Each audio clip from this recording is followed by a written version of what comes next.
Hei igjen! Täällä 4. video.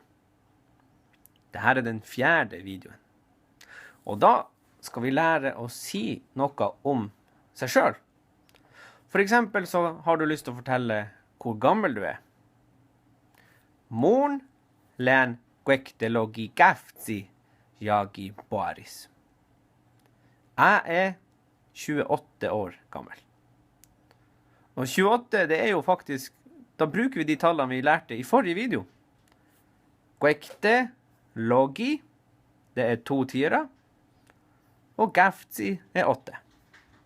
Kuekte logi käftsi. Og hvis du kanskje er 12, ja, da må vi lære de tallene som er mellom 10 og 20. Og dem høres sånn her ut.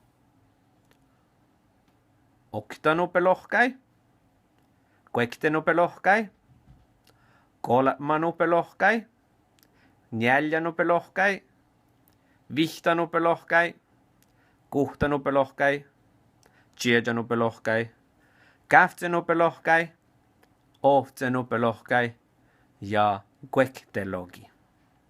Det var 11 til 20. Da kan du prøve å se om du klarer å fortelle hvor gammel du er.